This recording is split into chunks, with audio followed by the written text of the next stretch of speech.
Hello बच्चों, let's see the question. Solve the equations x minus Y is equal to 0, 5/3x minus 9/2y is equal to 2 into 5/6. तो यहाँ पर हमें दो equation given है और हमें ये दोनों इक्वेशन सॉल्व करके जो अननोन एक्स वाई है हमें इसकी वैल्यू फाइंड करनी है. तो जो की कंसेप्ट हम लोग यूज़ करेंगे इस क्वेश्चन को सॉल्व करने के लिए, वो की कंसेप्ट जो हम लोग यूज़ करेंगे वो यूज़ करेंगे सब्स्टिट्यूशन मेथड. तो ये इक्वेशन दोनों सॉल्व करने के लिए हम लोग यूज़ करेंगे सब्स्टिट्यूशन सब्स्टिट्यूशन मेथड.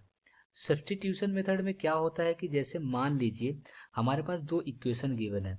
एक गिवन है a1x plus b1y is equal to 0. Let's say कि ये फर्स्ट इक्वेशन है.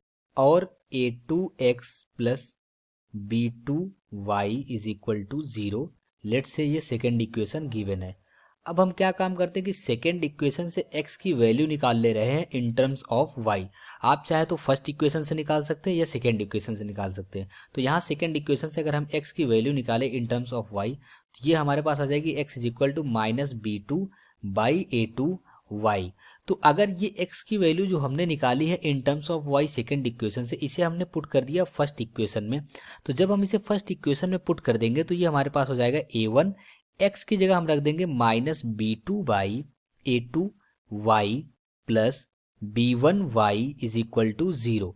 तो हमने जब ये x की वैल्यू पुट कर दी फर्स्ट इक्वेशन में तो ये इक्वेशन जो हमारे पास नई ऑब्टेन्ड हुई है ये प्योरली y में है.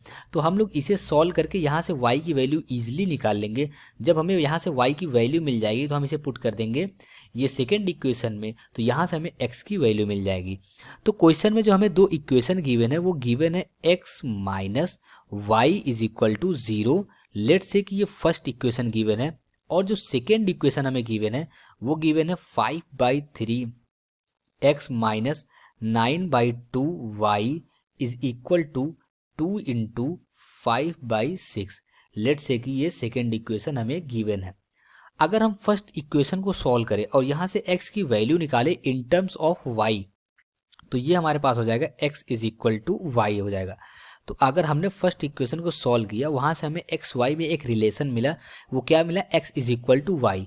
तो अगर x is equal to Y हम पुट कर दे सेकेंड इक्वेशन में, या तो x की जगह हम y पुट कर दे या y की जगह हम x पुट कर दे, तो हमें अगर सेकेंड इक्वेशन में हम y की जगह x पुट कर देंगे तो ये हमें मिल जाएगा 5/3x minus 9/2x is equal to, अगर इसे हम सिंप्लीफाई कर ले तो ये 6 2 12, 12 5 हो जाएगा हमारे पास 17/6.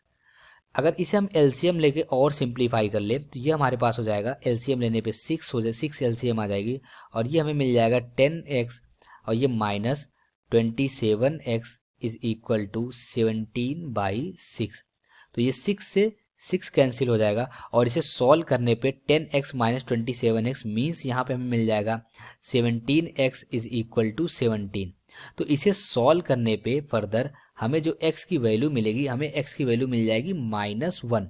तो इसे सॉल्व करने के बाद हमें x की वैल्यू मिल गई -1 और हमने फर्स्ट इक्वेशन से एक रिलेशन निकाले थे एक्स वाई में, जो तो क्या थी, x is equal to Y थी. तो इससे यहाँ पर जब x की वैल्यू पुट कर देंगे तो यहाँ से हमें y की वैल्यू भी क्या मिल जाएगी, y की वैल्यू भी -1 मिल जाएगी. तो हमें y की वैल्यू मिल गई -1, x की वैल्यू भी मिल गई -1. Hope you will understand it. Best of luck. Thank you.